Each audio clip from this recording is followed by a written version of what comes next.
आप देख रहे हैं खबर फास्ट, हमारे साथ मौजूद है राजस्थान एग्रो इंडस्ट्रीज बोर्ड के चेयरमैन रामेश्वर जी डुडी, जो होली के स्पेशल मौके पर यहाँ जाट धर्मशाला में आयोजित समारोह के अंदर शिरकत की है। इनसे हम पूछना चाहेंगे कि अभी कांग्रेस द्वारा आयोजित रायपुर अधिवेशन के अंदर जो इनको आलाकमान ने भाषण देने का मौका दिया, इसी के साथ ही है इन्होंने कल जाट महाकुंभ के अंदर शिरकत की और जिस हिसाब से वहाँ आरक्षण का मुद्दा उठाया गया, इसी के साथ ही है वो आगे मुख्यमंत्री के चेहरे को लेकर वो जाट नेता का नाम प्रमुखता से उजागर हुआ और उन्होंने प्रमुख रूप से कोशिश की। सर नमस्कार।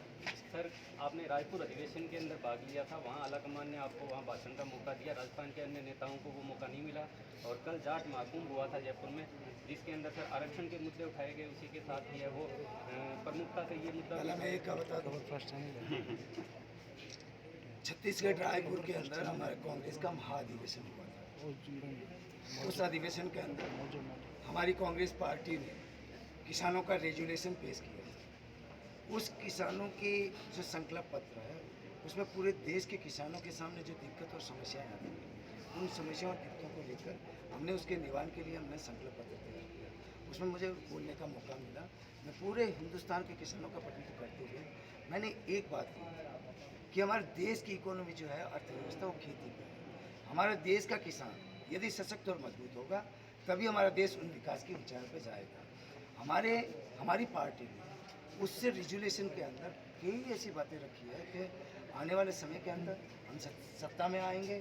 सत्ता में आने के बाद में हमने जो संकल्प पत्र जो देश के किसानों को दिया है, उस संकल्प पत्र के तहत, जो रिजोल्यूशन के तहत हम आने वाले समय के अंदर उस किसान की वैभूति, उस किसान के नवाचार, उस किसान की सशक्ति और मजबूतीकरण के लिए हम काम करेंगे और देश के किसान को सशक्त और मजबूत करने का काम करेंगे। सर, जाट महाकुंभ में सीएम चेहरा जाट समाज से, सर देखो, राजस्थान में हमारे जाट समाज का महाकुंभ हुआ था।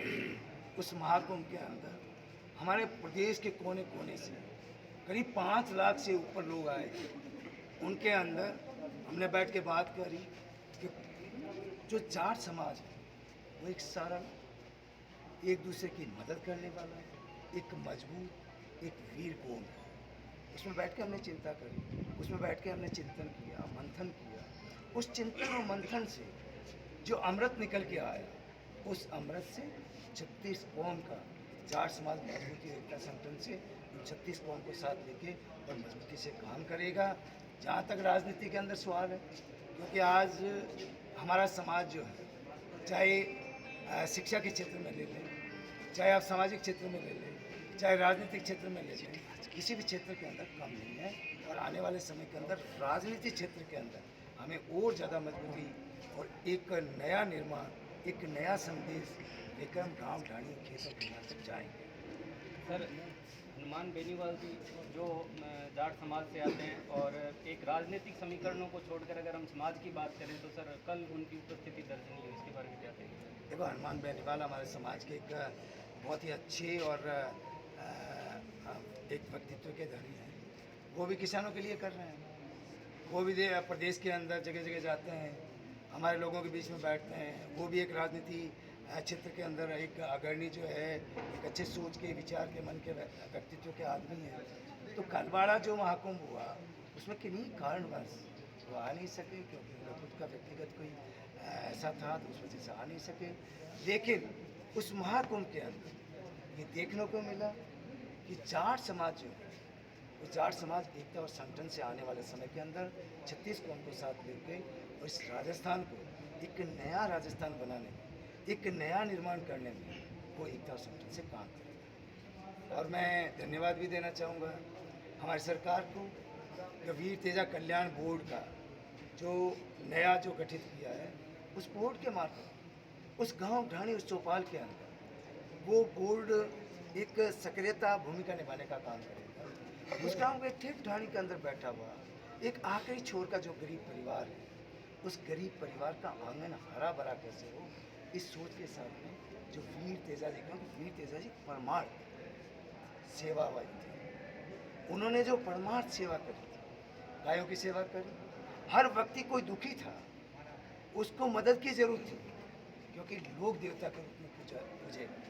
उन्होंने उस वक्त में अपने जीवन काल के अंदर आम आदमी 36 कौम की कहीं कोई दिक्कत और परेशानी हो, उसके साथ में कंधे से कंधा मिला के उस परेशानी के लिए लड़े और उन्होंने अपने जीवन काल के अंदर पूरी मेहनत करके आम आदमी को बहुत बड़ी राहत देने का काम किया। आज पूरे प्रदेश में नहीं, पूरे देश के अंदर उनके मंदिर और पूरे देश के अंदर 36 करोड़ के लोग उनको लोक देवता के रूप में पूजते हैं। सर समय की कमी को देखते हुए लास्ट क्वेश्चन सर क्या कांग्रेस सरकार है वो राजस्थान के अंदर एक नया इतिहास दर्ज करेगी, जहाँ तक अपने बात करते हैं पेपर लीक का मुद्दा हो या फिर अभी अशोक लावटी ने जो विधानसभा के अंदर चिरंजीवी योजना जिसके ऊपर कांग्रेस है वो अपनी सबसे अच्छी योजना बताती है, उसके आंकड़े प्रस्तुत किए, तो ये दो मुद्दे सर अभी है जो काफ़ी हावी रहे। देखो बीजेपी वालों का कहीं कोई दीन धर्म नहीं, इनके आपस में कुत्ता और मिनी का भी है, ये आपस में लड़ रहे हैं, कोई कहीं फंक्शन कर रहा है, कोई के बीजेपी का जो आपके जो एजिटेशन धरना हुआ उस धरना के अंदर जो नेता जो नदारत थे इनका कोई लेना देना नहीं, इनमें आपस में इतनी खींचातान है कि ये जो है ना एक जगह में बैठ नहीं सकते, क्योंकि इनका सिर्फ जो है प्रदेश के लोगों को गुमराह करना। आपने देखा होगा राजस्थान की विधानसभा के अंदर विधानसभा चल रही है, मान्य कटारिया जी उनको महामहिम बना दिया गया, आज तक नेता प्रतिपक्ष और पद खाली, जबकि तुरंत जो है विधानसभा चल रही है उसमें नेता प्रतिपक्ष का पद खाली होना मैं समझता हूँ आगे काफ़ी लंबे समय तक, क्योंकि आने वाले 2023 के चुनाव उन चुनावों तक नेता प्रतिपक्ष का पद इनसे भरा नहीं जाए, क्योंकि इनकी इतनी कला है और चीफ मिनिस्टर के दावेदार हो गए हैं क्योंकि पता नहीं गिनती नहीं। ये हालात बीजेपी के, हम ये चाहते हैं आज हम सत्ता में हैं, हम ये चाहते हैं कि विपक्ष सशक्त और मजबूत हो, उस प्रदेश की जनता की हमारे में कमियाँ हो सकती है, हम सत्ता में बैठे हैं, हमारे सत्ता में रहते हुए हमारे से कोई जाने अनजाने में ऐसी कमियां हो सकती है, उस कमियों को उजागर कौन करेगा? विपक्ष करेगा। विपक्ष इतना कमज़ोर और पंगु है कि उन बातों को जो है प्रदेश की जनता की बातों को उठा नहीं सकता। ये हालात भारतीय जनता पार्टी के, आप भारतीय जनता पार्टी की उसके एमएलए की बात करें, आज चिरंजीवी योजना उस देश के अंदर नहीं पूरी दुनिया के अंदर एक नया परचम, एक नया इतिहास रचने का काम किया। आज चिरंजीवी ढाणी के अंदर बैठा हुआ, उस खेत के अंदर बैठा हुआ, उस गांव के अंदर बैठा हुआ व्यक्ति, उसका कहीं कोई बीमार हो गया उसका 25 लाख रुपए तक का इलाज किया। हमने ये भी व्यवस्था की, कहीं कोई ऑर्गेन ट्रांसप्लांट करवाना उसके 25 लाख रुपए से ज़्यादा लगते हैं तो उसका भी सरकार बना सकती है। कहीं कोई जाके बाहर इलाज करवाना चाहते हैं उस बाहर जाके भी वो इलाज करवा सकता है प्रदेश से बाहर, तो हमने उसमें व्यवस्था करी है। और जो हमारा चिरंजीवी योजना से जुड़ा हुआ जो परिवार है उस परिवार का कोई भी सदस्य ऐसी अनहोनी घटना हो जाए, कहीं कोई उसकी मृत्यु हो जाए तो उसको 10 लाख रुपए का तुरंत मुआवजा देना। ये बहुत बड़ी योजना है, पूरे देश और दुनिया के अंदर इसने एक नया इतिहास रचा। दूसरे देश के अंदर दूसरे स्टेट सोचने लगते हैं। आज ओपीएस की अपन बात करें कि हज़ारों 10 लाख के करीब हमारे कर्मचारी, उसमें कितने कर्मचारी रिटायरमेंट हैं, उनकी एक सोशल सिक्योरिटी हमने देने का काम है। आज जो है उसको किसी के आगे देखने की जरूरत नहीं, यदि कोई रिटायर हो गया हमारा भाई उसको किसी के आगे हाथ फैलाने की जरूरत नहीं, हमने उसकी व्यवस्था करी, पूरे जीवन भर की व्यवस्था हमने पुरानी पेंशन योजना लागू करी, एक बहुत बड़ी राहत उसकी सोशल सिक्योरिटी देने का काम। ये थे हमारे साथ राजस्थान एग्रो इंडस्ट्रीज बोर्ड के अध्यक्ष, चेयरमैन और पूर्व नेता प्रतिपक्ष रामेश्वर जी डूडी। मैं कैमरा पर्सन सहयोगी के रामेश्वर डूडी